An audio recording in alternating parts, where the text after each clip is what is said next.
নমস্কার বন্ধুরা, ডোনার রান্নাঘরে সবাইকে স্বাগত। আশা করছি সবাই ভালো আছেন। তো প্রতিদিনের মতন আবারও নতুন ভিডিও নিয়ে চলে এসেছি আপনাদের সাথে শেয়ার করব বলে।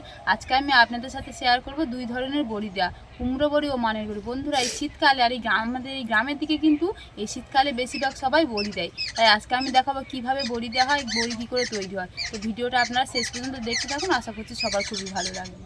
দেখুন, ডালের বড়ি করার জন্য এখানে আমি 1.5 কেজি বিউলির ডাল কাল রাত থেকে ভিজিয়ে রেখেছিলাম। আর দেখুন কত সুন্দর ফুলে বড় বড় হয়েছে। এটা এবার আমি বেটে নেব। আর এদিকে দেখুন একটা বেশ বড় কুমড়ো নিয়ে নিয়েছি। কুমড়োটা কিন্তু আমার পুরোটা লাগবে না, হাফ লাগবে। আর এখানে দেখুন একটা বড় মান নিয়ে নিয়েছি, মানটা কিন্তু পুরোটাই লাগবে। তো প্রথমে আমি ডালটা বেটে নেবো, আর এদিকে কুমড়ো আর মানটা নিয়েছি, এটা কেটে নেবো। ভিডিওটা আমি আপনাদের দেখাবো না, খুব বড় হয়ে যাবে। দেখুন ডালটা আমার বাটা হয়ে গেছে, আর দেখুন কত সুন্দর ফুলে উঠেছে। একে কিন্তু যত রেখে দেওয়া হবে তত বেশি ফুলবে। আর এদিকে মানটা কাটা হয়ে গিয়েছে, আর কুমড়োটাও আমার কাটা হয়ে গিয়েছে। আর এখানে দেখুন আদা কেটে নিয়েছি। এবার এই তিনটে জিনিস আমি ভালো করে মিক্সিতে পেস্ট করে নেব। এখন ওদিকে আমার সব বাটাবুটি হয়ে গিয়েছে। আর এখানে দেখুন মশলার জন্য আমি কি নিয়েছি। এখানে 50 জিরে নিয়েছি, 50 মৌরি নিয়েছি। এবার এগুলোকে শুকনো খোলায় ভালো করে ভেজে আমি গুঁড়ো করে নেব। দেখুন এদিকে আমার সব বাটাপিটা একদম কমপ্লিট হয়ে গিয়েছে। আর এখানে দেখুন জিরা আর মৌরি ভেজে আমি খুব ভালো করে গুঁড়ো করে নিয়েছি। আর এখানে আদাটা বেটে নিয়েছি। আর এদিকে কুমড়ো আর মানটাকেও আমি খুব ভালো করে মিক্সিতে পেস্ট করে নিয়েছি।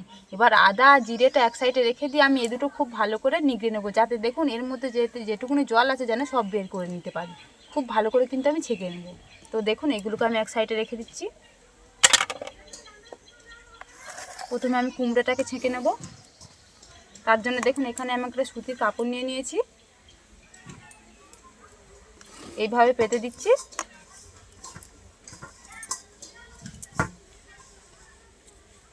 এবারে সবটা আমি এর মধ্যে দিয়ে দিচ্ছি, পুরোটাই দিয়ে দিয়েছি।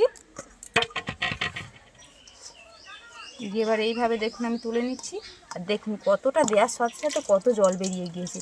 আরও এইভাবে আমি খুব ভালো করে চেপে চেপে যেটুকুনি জল আছে সবটা বের করে নেবো, একদম শুকনো করে নেব, একদম ঝরঝরে করে নেব।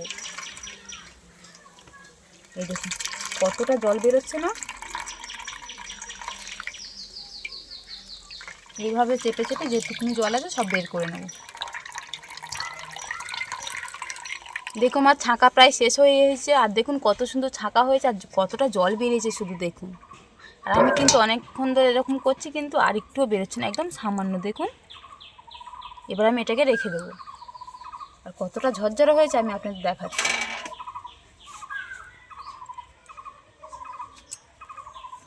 এই দেখুন কতটা ঝরঝরে হয়েছে, এই দেখুন। এটাকে আরও কিছুক্ষণ এভাবে খেলিয়ে রাখলে আরও কিন্তু ঝরঝরে হয়ে যাবে।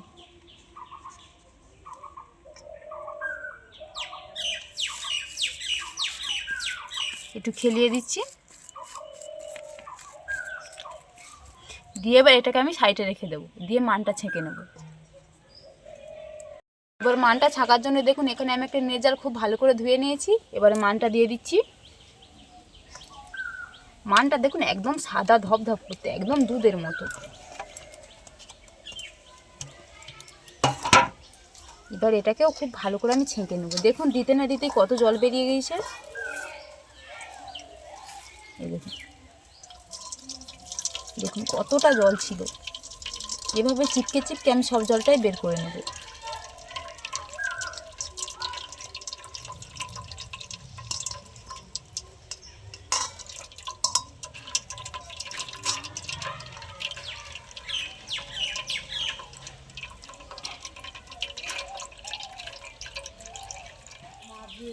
দেখুন মানটা কিন্তু আমার প্রায় ছাঁকা শেষ হয়ে এসেছে। আর দেখুন কতটা জল বেরিয়েছে, আর জলটা দেখুন একদম সাদা দুধের মতন। আমার প্রায় ছাঁকা হয়ে গেছে দেখুন, আর একটুও কিন্তু জল পড়ছে না, একদম সামান্য। এবারে দেখবো কত সুন্দর ঝরঝরে হয়েছে। এই দেখুন কত সুন্দর না ঝরঝরে হয়েছে। একটু খেলিয়ে দেবো,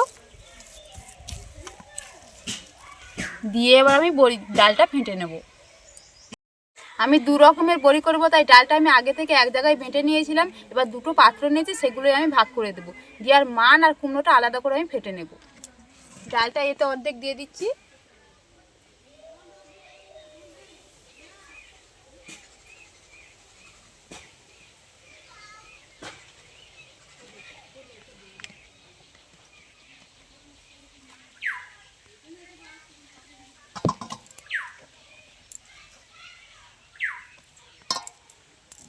দেখুন দুটো সমান সমান করে দিয়ে দিয়েছি।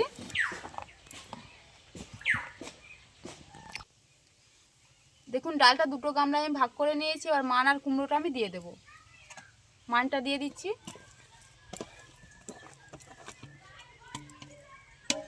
এবার আমি কুমড়োটা দিয়ে দিচ্ছি।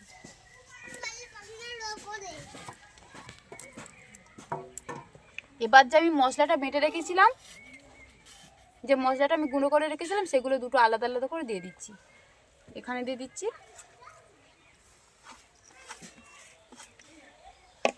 আদাটাও আমি একই রকম করে দুটো গামলার মধ্যে দিয়ে দিচ্ছি।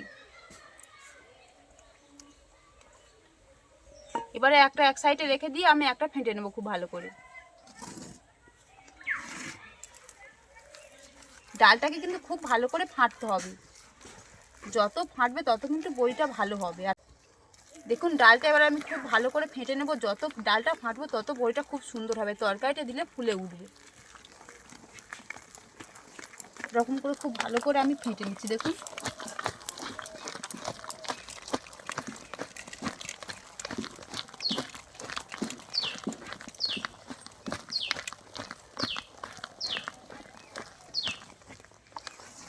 দেখুন এই ডালটাতে আমি মান দিয়েছিলাম, তাই খুব ভালো করে 15 মিনিটের মতন আমি ফেটে নিয়েছি। এবারে এটাকে আমি এক সাইডে রেখে দিই। যেই ডালে আমি কুমড়ো দিয়েছিলাম সেটাকে খুব ভালো করে আমি ফেটে নেব। আর দেখুন কত সুন্দর ফুলে উঠেছে আর বেশ শক্ত শক্ত হয়েছে।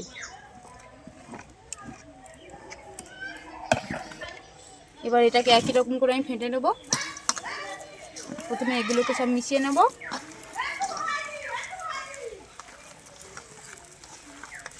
এবার ফেটে নেব।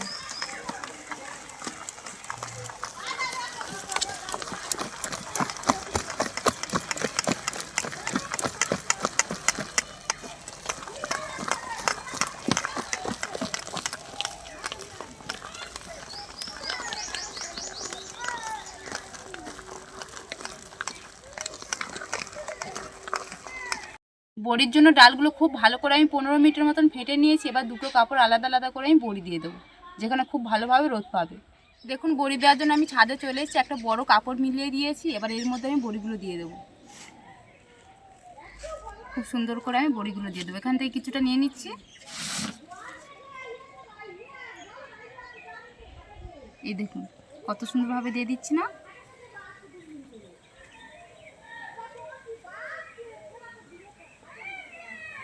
আরও কিছুটা নিয়ে নিচ্ছি।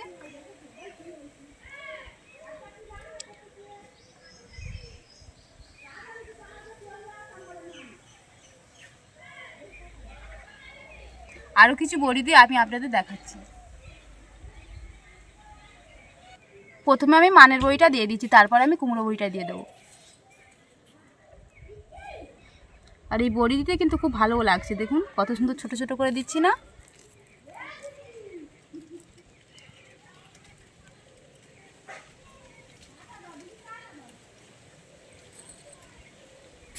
বাকি বড়িগুলো আমি একই রকম করে দিয়ে দেবো।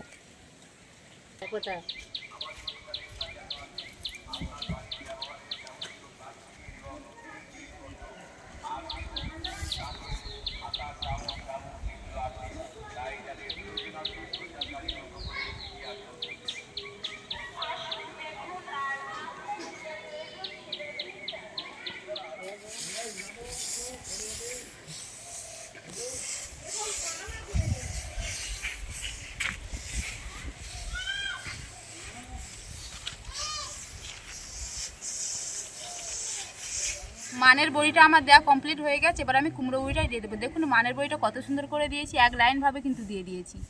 আর বেশ ভালো লাগছে দেখুন দেখতে। এবার আমি কুমড়ো বড়িটা একই রকম করে দিয়ে দেবো।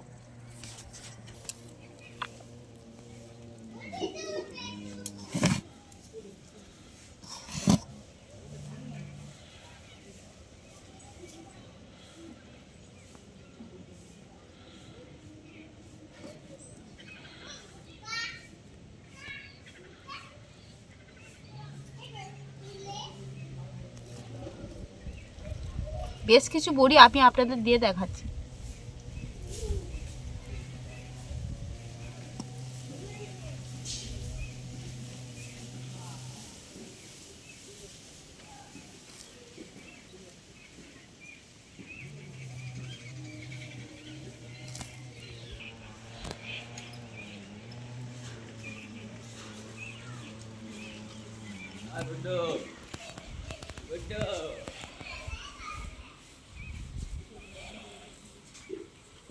দেখুন আমার বড়িগুলো কিন্তু সব দেওয়া হয়ে গেছে। দেখুন কত সুন্দরভাবে আমি বড়িগুলো দিয়ে দিয়েছি। আর এখানে কিন্তু খুব ভালো রোদ আছে। এইরকম রোদে আমি 2-3 দিন খুব ভালো করে বড়িগুলোকে আমি শুকিয়ে নেব। তারপরে আপনাদের সাথে ভিডিওতে আবার দেখা হচ্ছে। দেখুন বন্ধুরা, আমি যে বড়িগুলো দিয়েছিলাম সেই বড়িগুলো 3 দিনের রোদে খুব ভালো করে শুকনো করে নিয়েছি। আর দেখুন কত সুন্দর শুকনো হয়েছে। এইটা হচ্ছে কুমড়ো বড়ি আর এইটা হচ্ছে মানের বড়ি। দেখুন দুটোই কত সুন্দর হয়েছে আর কত সুন্দর শুকনো হয়েছে। দেখুন একদম ভাঙা যাচ্ছে না। দেখুন আমি হাত দিয়ে কত করছি কিন্তু ভাঙছে না। এই রকম বড়ি কিন্তু আপনারা বানিয়ে কোনো মাছের ঝোলে বা কোনো যারা নিরামিষ খান নিরামিষ তরকারিতে খেতে কিন্তু দুর্দান্ত লাগবে। আর বড়িটা শুনুন কত সুন্দর আওয়াজ। আর এই রকম বড়ি কিন্তু একদম শুকনো করে কিন্তু অনেক দিন ধরে আপনারা সংরক্ষণ করে খেতে পারেন। আজকে আমার এই মানের বড়ি বা কুমড়ো বড়ি তৈরির পদ্ধতিটা যদি আপনাদের ভালো লেগে থাকে তাহলে বাড়িতে একবার হলেও বানাবেন। আর ভিডিওটা যদি ভালো লাগে তাহলে লাইক করবেন। আর নতুন নতুন ভিডিও পেতে চ্যানেলটি সাবস্ক্রাইব করে পাশে থাকা বেল আইকনটি প্রেস করবেন। আর আমার ভিডিওটা স্কিপ না করে সম্পূর্ণ দেখবেন। আশা করছি সবার ভালো লাগবে। আজকের মতন ভিডিওটা এখানেই শেষ করছি।